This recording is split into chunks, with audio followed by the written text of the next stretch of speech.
What's up guys and welcome. You are watching Fazi Fitness. So let's start this video with an update from Andrew Jagd. So no chatter from Andrew whatsoever. No big claims that he's gonna make top 3 or that he's gonna win the Olympia. And he's a bit different in that regard from all these other top guys in a sense that he never makes any big claims. And this year it's no different. So the former 212 Olympia champion Kamal, he's the one helping him during his prep for the Olympia this year. And they are going absolute ballistic in the gym.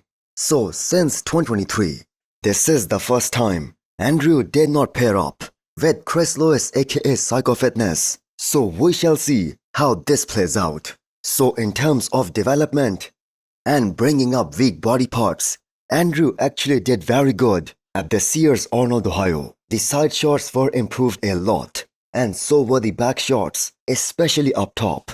But he came in a bit too dry, and that made him lose a lot of pop and a lot of fullness, especially on his quads from the front. And they were not looking as impressive or as big or as bubbly as they normally are. So the head judge Steve Weinberger, he was right in a sense when he said he wants Andrew Jagd to have bigger and more fuller looking quads, especially from the front. Because the thing is, he's prone to losing that 3D and that bubbly effect when he pushes a bit too hard for the conditioning aspect. So he has to bring a package similar to what we saw at Texas Pro last year.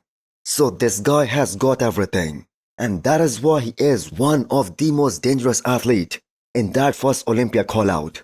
And the fact is, he's being totally slept on by almost everybody out there. So this Olympia can be very different for Andrew because this is the first time he had a long break before competing at the Olympia this year. Previously, he was always doing that Texas Pro show, but this time, the last show that he did, that was FIBA Germany, and that was back in April. And his track record shows us that whenever he takes a long break, he shows up tremendously improved and in an amazing condition. The Texas Pro last year, that is the ideal example here. So let me know what you guys think. Can Andrew be in that top 3? Before you scroll or blink too hard, have you subscribed yet? Please don't make me bring out the emotional blackmail. Hit that subscribe button and turn on the bell icon. It's free, it's painless, and that makes me look way cooler than I actually am. So this is the post-contest rebound done right by Joseph Palacios, the star of this year's Tampa Pro and Texas Pro. So the man is exploding at the moment at 280 pounds, and this is him 6 weeks post-show. So he was expecting to place top 5 in both the shows that he did this year, and he ended up being 3rd and 2nd, beating a guy like Quinton Beastwood at Texas Pro and so many other guys at both Tampa and Texas.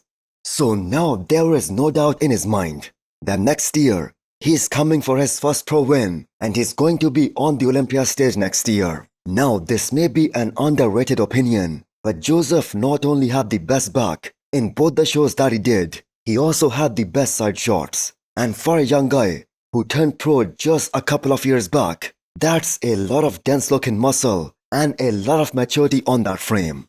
Now it's kind of funny that the reason of him not doing this year's European tour after Texas Pro, that was because he did not have a passport, and he should definitely get one for next year. Now his complete off-season physique update, that won't surprise a lot of people out there, because he doesn't have the smallest waistline or the big quad sweep, but he arguably has the best chest development in that entire men's open pro ranks right now.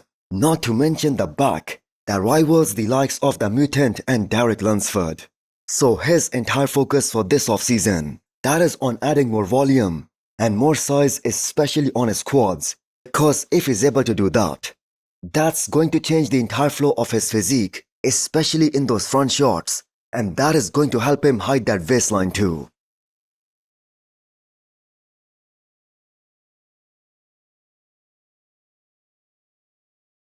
He'll be a perfect match. The goal for Prague was not just to, I'm coming to win. I'm not only to challenge myself, I'm coming to regardless. No. So Keone Pearson posted this picture about 3 days back, Definitely one of the best V-taper in pro bodybuilding right now. Now strictly speaking about Keone, his fans and also the general bodybuilding fans, they are more excited to see his men's open bodybuilding debut in Prague rather than this Olympia version. The thing is, who is there to challenge Keone in the 212 Olympia lineup? There is a consensus that everybody else is fighting for second place, but Keone wants some competition at this upcoming Prague Pro. So he was on Fuad's podcast and they talked about the rumors of Behrouz Jo potentially competing in Prague. Now even though Behrouz Jo, he has never stepped foot on the Olympia stage just yet, but the people who have seen him compete in person, they all agree that Behrouz Jo is a first Olympia call-out guy. So if his name is announced for this upcoming Prague Pro, that will be a good matchup between him and Keone. And Michael Krizo, he's gonna be there anyway. Contenders going, but I heard about Behrouz is Behrouz is good. I think he's good. He's going to be there. That'll be a good challenge for you. I heard they're gonna have a special announcement tomorrow. The next star that's going to be there. But rest assured, Keone Pearson has his eyes set on his first men's open win. So there is a solid reason why he took his time before jumping into a bigger division from the 212 into the men's open. Because this is the year he is very confident that he has put on enough muscle, enough mass, that he can compete against the big boys in the men's open. So some legends out there like Lee Haney, they consider Keone's physique as the best physique in the world right now. And so does many of these other guys like Phil Heath, Dennis James, even Milos Sarcev.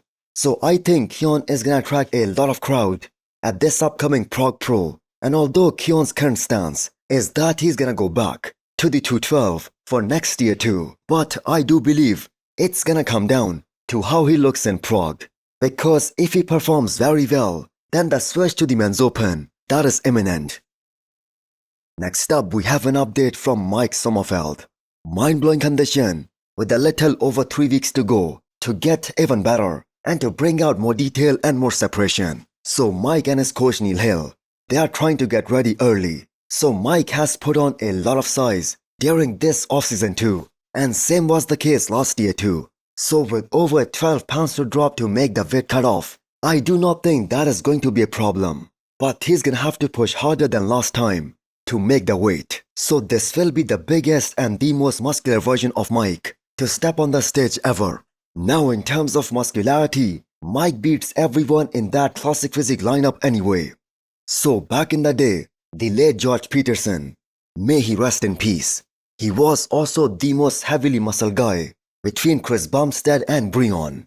But the thing is, Mike just isn't big and muscular.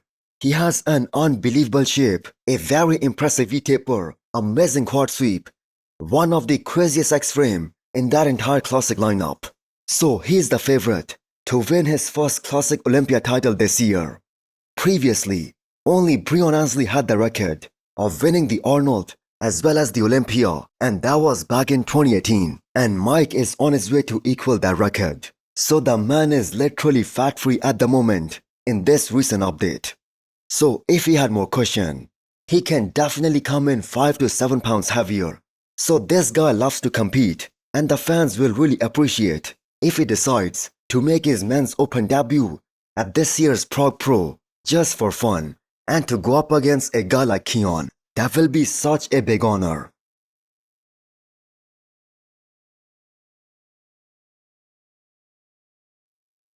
Next up, we have an update from Logan Franklin. So him and his coach Patrick Tour, they saved the best for the Olympia this year. Because as great as he looked at this past Florida Pro, still that wasn't even close to his personal best, but good enough to win the show and the Olympia qualification. So if Logan actually places top 3 at the Olympia this year, because as per his own expectations, that is the goal, then that will be the biggest jump in his placings ever since he made the switch from men's physique into classic physique. Previously, it was Terence Ruffin who went from 9th all the way to 2nd from 2018 to 2020. So Logan going from 13th to 3rd, that's a jump of 10 places.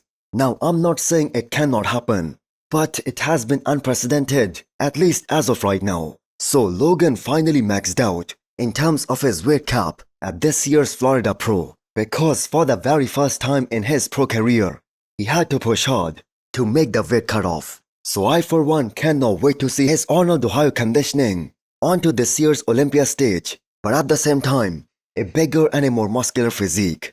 Now I do not feel like that the back is still where it needs to be to challenge those top guys, but the man is very complete in every other aspect. So hit the thumbs up button if you like the video and smash the subscribe button if you wanna come back for more. Thanks for watching.